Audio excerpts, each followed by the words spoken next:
کیا کہتے ہیں؟ مال والے حضرات اگر اپنے مال میں سے حلال، اگر اپنے مال میں سے کچھ نکال کر اگر سادات کی بارگاہ میں بطور ہدیہ، بطور تبرک اگر وہ نہیں دے سکتے تو یہ ان کے لیے بہت بڑی کم نصیبی کی بات ہوگی۔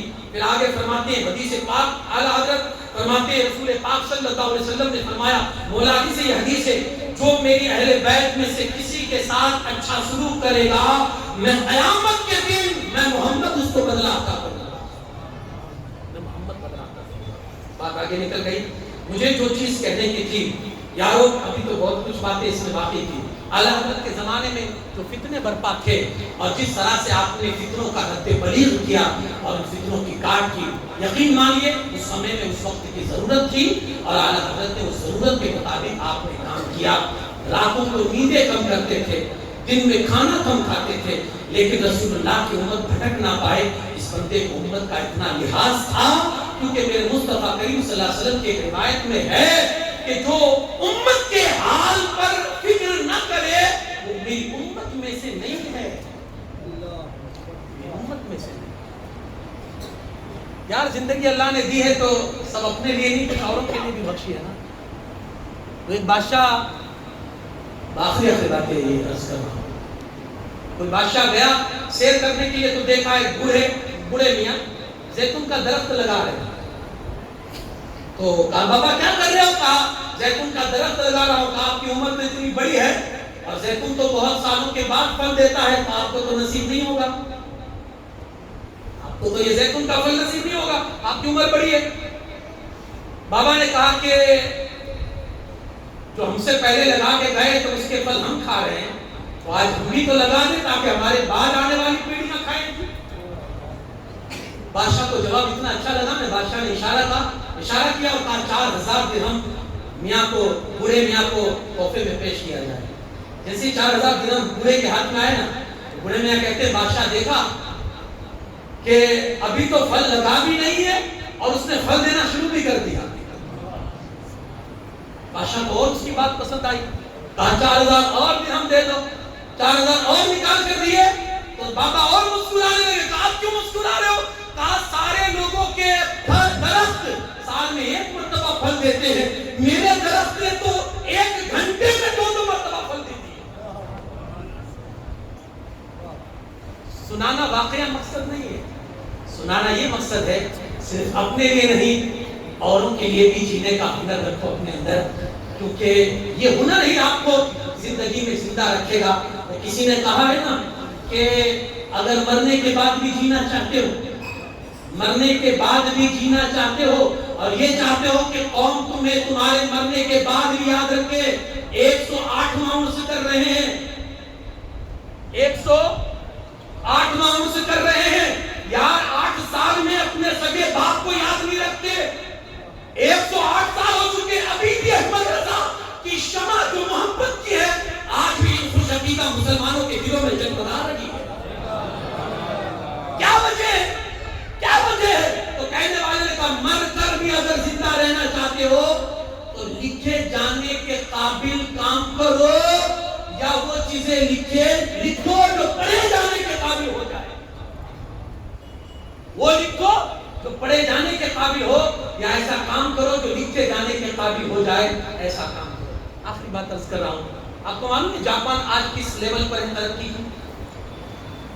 جاپان ترقی کی کس لیول پر آپ کو معلوم ہے؟ ان کی ترقی کا راز میں نہیں جگہ پڑا جو ہم لوگوں کو جھنجھوڑ رہا ہے۔ وہاں کے لوگ جب آفس یا اپنے کمپنی میں یا اپنے ورک شاپ پر جب کام کرنے کے لیے جاتے ہیں تو ان کے لیے ایک پارکنگ ایریا ہوتا ہے جہاں ان کو گاڑی پارک کرنی ہوتی ہے۔ جو بندہ صبح سب سے جلدی پہنچتا ہے نا، سب سے جلدی وہ پارکنگ کے بالکل آخری حصے میں اپنی گاڑی لگاتا ہے، بالکل آخری حصے میں۔ اس کی سوچ کیا ہوتی ہے نا کہ میں جلدی آ گیا، میں اگر اتنا ڈسٹینس کراس کر کے اگر کمپنی میں جاؤں گا تو لیٹ نہیں ہوگا، لیکن میرا جو بھائی تاخیر سے آئے گا اگر اس کو دور جگہ ملی تو اس کو ایک تو دور لیٹ آیا ہے، پارکنگ دور کرنے کی وجہ سے اور تاخیر ہوگی، آفس میں پہنچے گا تو اور لیٹ ہو جائے گا، تو اپنے بھائی کی تاخیر کو بچانے کے لیے وہ لوگ کیا کرتے ہیں، پہلے سے خود اپنا وقت برباد کر کے تاکہ دور کرتے ہیں تاکہ آنے والے بھائی کو فائدہ ہو جائے۔ جب میں نے یہ پڑھا نا تو میں حیرت میں پڑ گیا کہ جو قوم مسلم کا جو فلسفہ تھا آج غیروں نے اپنایا کہ وہ اپنے بھائی کے لیے کچھ اچھا سوچتے تھے، آج وہی فلسفہ قوم غیر نے اپنا لیا ہے، غیروں نے اپنا لیا ہے۔ آج دنیا کی حکومت پر اور دنیا پر آج وہ راج کر رہے ہیں۔ دوسروں کے لیے زندگی دینے کی کوشش کرو یارو۔ ایک چھوٹی سی عمر میں 1000 کتاب لکھ دینا، آپ کی اگر عمر 60 سال کی ہے نا، آپ 15 سال سے کتاب اعلیٰ حضرت کی پڑھنا شروع کریں، میں یقین کے ساتھ کہہ سکتا ہوں آپ کی زندگی ختم ہو جائے گی، اعلیٰ حضرت کے لکھے ہوئے صفحے ختم نہیں ہوں گے، اعلیٰ حضرت کے لکھے ہوئے صفحے ختم نہیں ہوں گے۔ یہ کس لیے تھا؟ یہ ہم اور آپ کی ہدایت کے لیے تھا کہ ہم راستہ نہ پڑ سکیں۔ آج جتنا ہم اس مرد قلندر کا احسان مانیں اتنا کم ہو جائے گا۔ بس یہی اللہ سے دعا کریں گے، اللہ اس مرد قلندر کی قربت انور پر خوب خوب اپنے رحمت و انوار کی جھماجھم بارش نازل فرمائے۔ اس کا علم فیضان سے ہمیں اور بھی علم حاصل کرنے کی توفیق دے اور ہمارے سینوں کو اس کے علمی فیضان سے اللہ جذب کرے۔ بہت ساری باتیں ہم نے اور آپ نے بھی شاید برسوں سے تو ہم لوگ آ رہے ہیں اور آپ الحمدللہ بہت سارے ایسے چہرے پہچانے ہوئے جو برسوں سے اس بزم میں حاضری دیتے ہیں۔ ایک چہرہ تھا جو برسوں سے ہمارے بیچ خطاب کرتا تھا اور جب وہ اعلیٰ حضرت کی شخصیت پر بولنا شروع کرتا تھا تو ہم ایسے اس کو ماہر رضیات نہیں کہتے ہیں۔ ہم نے جو ان کی زبان سے سنا ہے نا، ہم نے کسی سے نہیں سنا اعلیٰ حضرت کے اس پر۔ اچھا نجی گفتگو میں بھی جب کبھی روم کے اندر بیٹھے ہوتے تھے اور جب کبھی تذکرہ چھڑ نکلتا تھا اور تذکرہ ہوتا تھا تو ہمارے ساتھی برادران اور علماء کرام بھی اس بات پر گواہ ہوں گے کہ اعلیٰ حضرت کی شخصیات پر جب وہ مرد قلندر، جس کو ہم اپنی زبان میں علوی صاحب کہتے ہیں، جب بولنا شروع کرتے تھے تو ہم کہتے تھے اللہ نے کیا علم کا دریا ان کے اندر رکھا ہے۔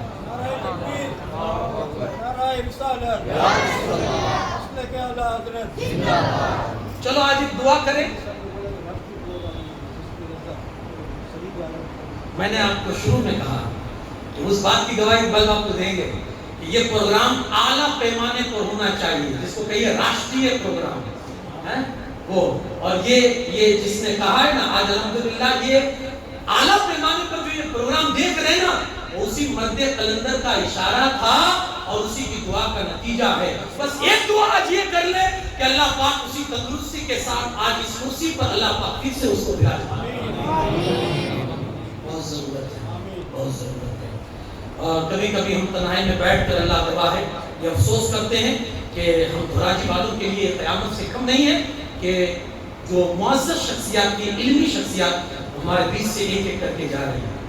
ابھی آپ دیکھیے ہم یقین ہیں، اس کو آپ قبول کیجیے، ابھی اس وقت ہم یقین ہیں۔ کبھی کوئی بڑا مسئلہ ہو جائے نا تو آپ کو اس یقین کا بھی احساس ہو جائے گا کہ ہاں یقیناً ہم یقین ہیں۔ بس ہم دعا کرتے ہیں اللہ پاک آج اس رضا کے موقع پر اس مرد قلندر کے صدقے اس کے پیروں میں اور اس کی ہمت میں اللہ ایسی ہمت دے دے کہ وہ پھر سے اس گدی کو اور علمی گدی کو پھر سے وہ رونق اور زینت عطا کرنا،